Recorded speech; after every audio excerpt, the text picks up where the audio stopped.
Education Secretary nominee Betsy DeVos was grilled by Democrats during her Senate confirmation hearings, and I'm glad that they were tough on her because not only is she grossly unqualified to be the Education Secretary and presumably was only nominated by Donald Trump because she's friends with Donald Trump and is a billionaire who donated to him, she's also someone who holds some political positions that are just downright appalling and would be detrimental to the education of American children. Now, to give you an example of this, she previously stated, quote, "There are not enough philanthropic dollars in America to fund what is currently the need in education versus what is currently being spent every year on education in this country. Our desire is to confront the culture in ways that will continue to advance God's kingdom." So she wants the American education system to mirror the, quote, education system that you see in places like Saudi Arabia, where you indoctrinate children into a religion and you don't actually teach them facts. No thank you, Betsy. Now, I think Democrats were pretty hard on her, and I was really proud of them for doing this. But when it comes to Bernie Sanders, he took it to a whole new level. So Bernie Sanders calmly and politely crushed her soul. Mrs. DeVos, there is a growing fear, I think, in this country that we are moving toward what some would call an oligarchic form of society, where a small number of very, very wealthy billionaires control to a significant degree our economic and political life. Would you be so kind as to tell us how much money your family has contributed to the Republican Party over the years? Senator, first of all, thank you for that question. Again, was pleased to meet you in your office last week. I wish I could give you that number. I don't know. I have heard the number was 200 million. Does that sound in the ballpark? Collectively, between over my the years, entire yes. family, that's possible. Okay. My question is, and I don't mean to be rude, but do you think if you were not a multi-billionaire, if your family has not made hundreds of millions of dollars of contributions to the Republican Party, that you would be sitting here today?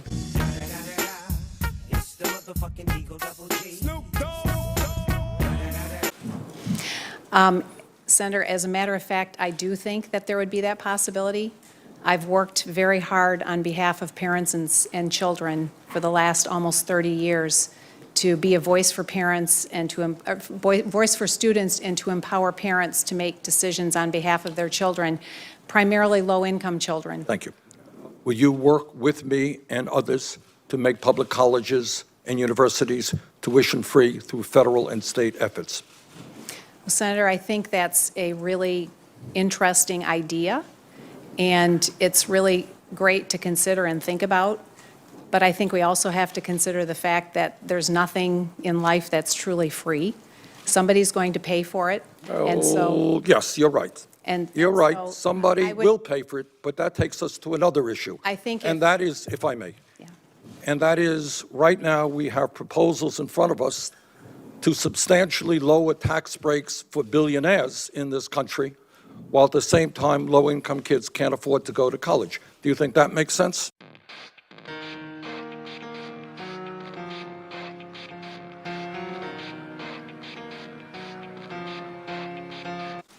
Senator, I think if your question is really around how can we help college and higher education be more affordable for young people as they anticipate. Actually, that wasn't my question.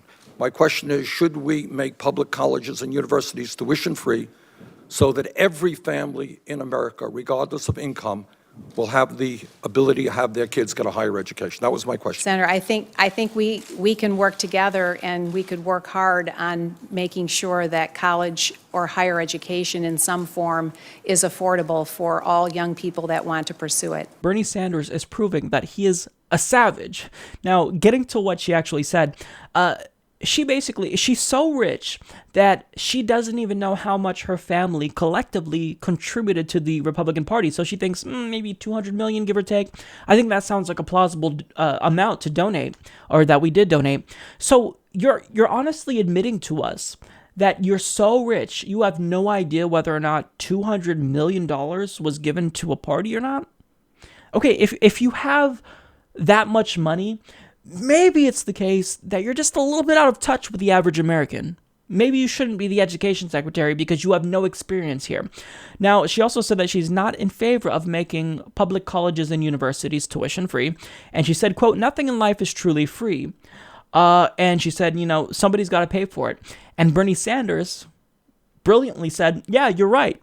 You're going to pay for it because we're going to tax billionaires like you who are greedy, and you are going to fund the tuition of average Americans.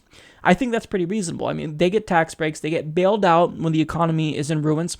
So why can't they bail us out and pay for our education? Now, there were other portions of her confirmation hearing that were just utterly absurd. So when it comes to the question as to whether she would allow guns in schools, she said, well, we probably should keep guns in schools because bears. You can't say definitively today that guns shouldn't be in schools?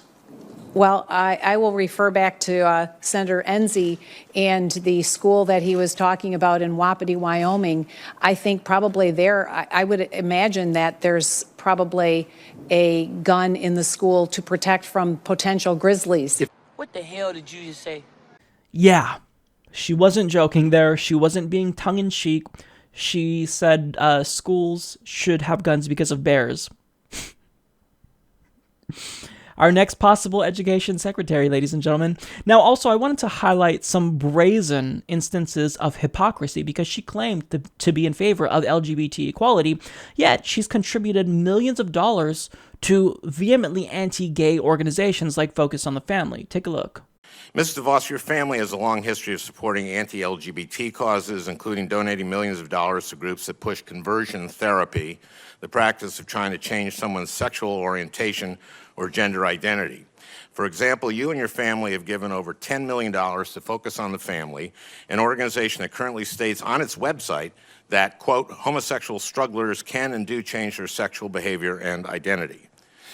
Mrs. DeVos, conversion therapy has been widely discredited and rejected for decades by every mainstream medical and mental health organization as neither medically nor ethically appropriate. It has been shown to lead to depression, anxiety, drug use, homelessness, and suicide, particularly in LGBT youth. In fact, many of the leaders and founders of conversion therapy, including both religious ministries and mental health professionals, have not only publicly renounced it, but have issued formal apologies for their work and how harmful it has been to the individuals involved. Mr. Chairman, I would ask that this be included in the record. It will be. Mrs. DeVos, do you still believe in conversion therapy? Franken, I've never believed in that. First of all, let me say I fully embrace equality, and I believe in the innate value of every single human being, and that all students, no matter their age, should be able to attend a school and feel safe and be free of discrimination. So let's start there. And let me just say that your characterization of contributions, I don't think accurately reflects those of my family. I would hope that you wouldn't include other family members beyond my core family. Now, finally, even though we've all been disappointed in Elizabeth Warren lately, I couldn't help but enjoy her make a complete and utter fool out of Betsy DeVos. Mrs. DeVos, do you have any direct experience in running a bank? Senator, I do not. Have you ever managed or overseen a $1 trillion loan program? I have not. How about a $1 billion loan program? I have not. Okay, so no experience in managing a program like this. How about participating in one? I think it's important for the person who is in charge of our financial aid programs to understand what it's like for students and their families who are struggling to pay for college. Mrs. DeVos, have you ever taken out a student loan from the federal government to help pay for college? I have not. Have any of your children had to borrow money in order to go to college? They have been fortunate not to. Have you had any personal experience with a Pell Grant? Not personal experience, but certainly friends and students with whom I've worked. So you have no personal experience with college financial aid or management of higher education. Mrs. DeVos, then let's start with the basics. Do you support protecting federal taxpayer dollars from waste, fraud, and abuse? Absolutely. Oh, good. So do I. because now we all know that President-elect Trump's experience with higher education was to create a fake university, which resulted in his paying a $25 million to students that he cheated. So I'm curious about how the Trump administration would protect against waste, fraud, and abuse at similar for-profit colleges. So here's my question. How do you plan to protect taxpayer dollars from waste, fraud, and abuse by colleges that take in millions of dollars in federal student aid?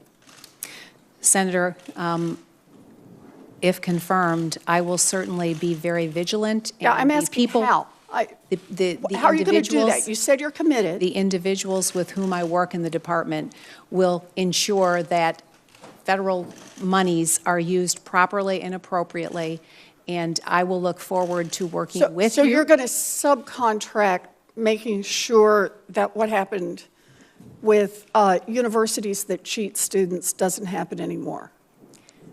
No, I didn't say You're going to that. give that to someone else to do? I just want to know what your ideas are for making sure we don't have problems with waste, fraud, and abuse. I want to make sure we don't have problems with that as well. And Well, if here- confirmed, I will work diligently to ensure that we are addressing any of those issues. Well, let me make a suggestion on this. It actually turns out that there are a whole group of rules that are already written and are there, and all you have to do is enforce them. So what I want to know is, will you commit to enforcing these rules to ensure that no career college receives federal funds unless they can prove that they are actually preparing their students for gainful employment and not cheating them? Senator, I will commit to ensuring that institutions which receive federal funds are actually serving their students well. And so you will enforce the gainful employment rule to make sure that these career colleges are not cheating students? We will certainly review that rule. You'll and see review that, it? You will not see commit to that enforce it? And see that it is actually achieving what the intentions are.